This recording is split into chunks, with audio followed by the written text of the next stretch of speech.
जय Hind students. PC study point में आपका एक बार फिर से स्वागत है। कल वाले वीडियो में हमने पढ़ा था दर्पण सूत्र मिरर फॉर्मूला। आज हम पढ़ने जा रहे हैं आवर्धनता यानी मैग्निफिकेशन किसे कहते हैं। काफ़ी इंटरेस्टिंग, काफ़ी इम्पोर्टेंट आज का ये टॉपिक है। इसके बाद में हम करेंगे न्यूमेरिकल्स। ठीक है, तो पहले आज हम करने जा रहे हैं कोणीय आवर्धनता किसे कहते हैं। आवर्धनता किसे कहते हैं, तो सबसे पहले ये जानते हैं कि आवर्धनता या आवर्धन मैग्निफिकेशन क्या होता है। तो देखिए, किसी वस्तु के आकार को बदले बिना, यानी वास्तविक आकार को तो हमें बदलना नहीं है, उसको काटना पीटना नहीं है, लेकिन वास्तविक आकार को बदले बिना उसको अपने वास्तविक आकार से बड़ा दिखाना क्या है, आवर्धनता है। कोई वस्तु इतनी बड़ी है, इतनी है, तो उसको हम दर्पण लगा के बहुत बड़ा दिखा देते हैं, तो उसको बोलते हैं आवर्धनता या आवर्धन। किसी वस्तु के वास्तविक आकार को बदले बिना उसका आकार को बड़ा दिखाना क्या हो जाता है, आवर्धन कहते हैं। वस्तु जितने गुना बड़ी होगी, बड़ी दिखाई देती है, उसे आवर्धन कहते हैं। तो ये तो परिभाषा हो जाएगी। अब आवर्धन या आवर्धनता जो है वो दो प्रकार की होती है। एक तो रेखीय आवर्धन लीनियर मैग्निफिकेशन और एक कोणीय आवर्धन एंगुलर मैग्निफिकेशन। तो यहाँ पे आप एक चीज़ नोट कर लीजिएगा, दोनों आवर्धनता हमें आनी चाहिए। लीनियर आवर्धन हमें आना चाहिए लेंस व दर्पण के लिए। कोणीय आवर्धन हम सॉल्व करेंगे जब प्रकाशिक यंत्र हम पढ़ेंगे, सूक्ष्मदर्शी, दूरदर्शी, तब हमें ये दोनों आने चाहिए। तो आज ही क्लियर कर लीजिए, आज ही आप इसके नोट्स बना लीजिए। मेहनत हमारी कैसी लग रही है, लाइक ज़रूर कीजिएगा और शेयर करना वीडियो को बिल्कुल भी नहीं भूलें। तो सबसे पहले बात करते हैं कि रेखीय आवर्धन यानी लीनियर मैग्निफिकेशन किसे कहते हैं। तो रेखीय आवर्धन क्या होता है, प्रतिबिंब की ऊंचाई बटा बिंब की ऊंचाई को बोलते हैं रेखीय आवर्धन। ये तो आपकी वस्तु हो गई और प्रतिबिंब ऐसा बनेगा। तो प्रतिबिंब की ऊंचाई बटा वस्तु की या बिंब की ऊंचाई को हम बोलते हैं रेखीय आवर्धन। बिल्कुल सिंपल सा फॉर्मूला है, डेरिवेशन भी हमारे सिलेबस में वो भी करेंगे हम। यदि आवर्धन एक से अधिक है, एक से अधिक होने का मतलब है ये जो अंश में राशि ज़्यादा हो गई, यानी प्रतिबिंब का मान ज़्यादा हो गया, तो इसका मतलब वस्तु अपने आकार से बड़ा दिखाई देगी। वस्तु जो है वो अपने आकार से बहुत बड़ी दिखाई देगी, क्योंकि अंश में राशि ज़्यादा हो गई, और अंश में राशि ज़्यादा हो गई इसका मतलब वो बड़ी दिखाई देगी। और यदि आवर्धन एक से कम है, एक से कम होने का मतलब है कि डिनोमिनेटर यानी हर में राशि ज़्यादा हो गई, तो इसका मतलब वस्तु अपने आकार से है वो छोटी दिखाई देगी। कैसी दिखाई देगी, स्मॉल यानी छोटी दिखाई देगी। तो साथ में आप नोट्स भी बना सकते हैं, और बहुत ही इम्पोर्टेंट जानना ये ज़रूरी है, न्यूमेरिकल्स इस पे बनेंगे और डेफिनेटली आते हैं इसके न्यूमेरिकल।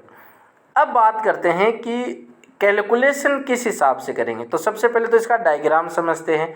तो ये तो हो गई वस्तु, PQ वस्तु से जो किरण चलती है मुख्य अक्ष के समांतर, वो परावर्तन के पश्चात फोकस से गुजरती है, और जो किरण तिर्यक होकर यानी सीधी ध्रुव पर आती है वो सीधी ध्रुव से ही परावर्तित होकर निकल जाती है।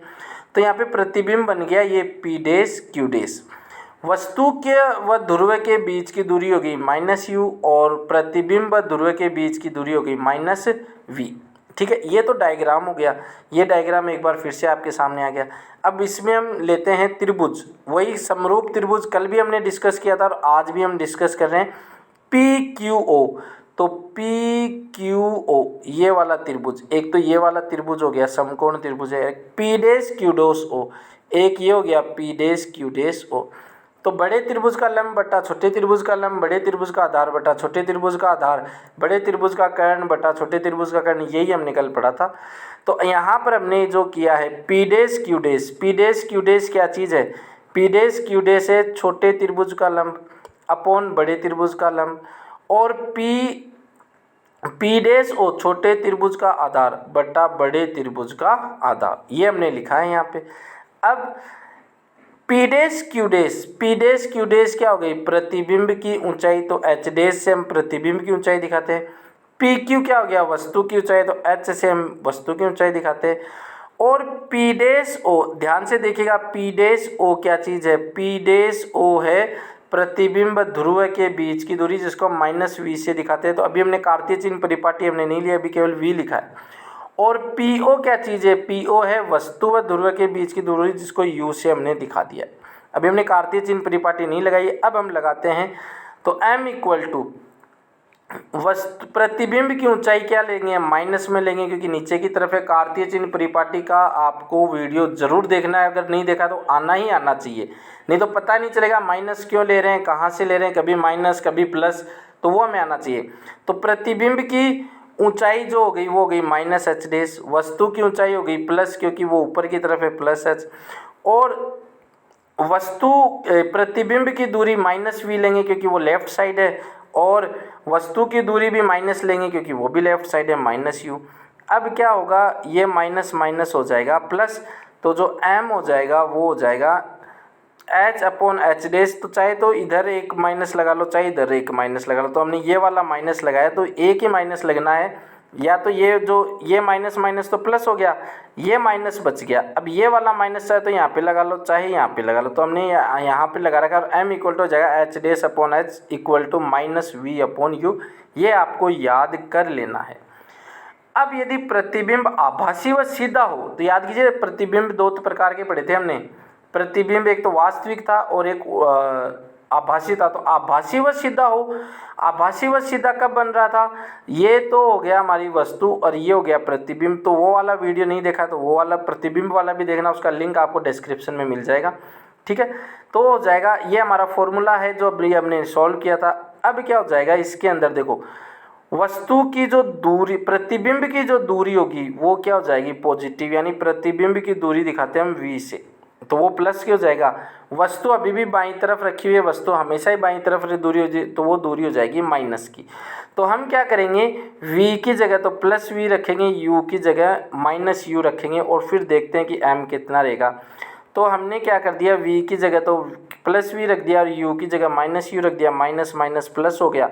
तो ये बात आपको नोट कर लेनी है, अगर m पॉजिटिव आ गया, m देखो यहाँ पर भी पॉजिटिव है, यहाँ पर भी पॉजिटिव, यानी m अगर पॉजिटिव आ गया तो प्रतिबिंब कैसा बनेगा, आभासी व सीधा। याद करना बहुत ज़रूरी है, नोट कर लेना। अब यदि प्रतिबिंब वास्तविक व उल्टा बनेगा, तो ये तो फॉर्मूला है ही, ये डायग्राम होता है वास्तविक व उल्टे में।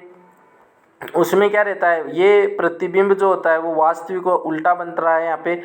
तो यहाँ पर देखिए जो v लेंगे हम वो क्या लेंगे, निगेटिव, क्योंकि प्रतिबिंब भी किधर बन रहा है, बाईं तरफ बन रहा है, वो माइनस v लेंगे, और वस्तु माइनस बाईं तरफ रखी हुई है, तो वस्तु की दूरी भी क्या लेंगे, प्रतिबिंब की दूरी भी माइनस लेंगे और वस्तु की दूरी भी माइनस लेंगे। अब यहाँ पे वैल्यू हम पुट कर देते हैं, तो फॉर्मूले के अकॉर्डिंग एक माइनस तो है ही है यहाँ पे, ये वाला v की जगह भी माइनस v और u की जगह भी माइनस u, ये माइनस माइनस हो जाएगा प्लस, और यहाँ पर m हो जाएगा कितना, माइनस माइनस हो गया प्लस, तो माइनस v अपॉन यू, यानी m अगर निगेटिव आएगा तो प्रतिबिंब कैसा बनेगा, वास्तविक व उल्टा। बिल्कुल अच्छे से याद कर लेना है, न्यूमेरिकल इसी पर ही होंगे, नहीं तो न्यूमेरिकल के 2-3 नंबर कैंसिल आउट हो सकते हैं हमारे।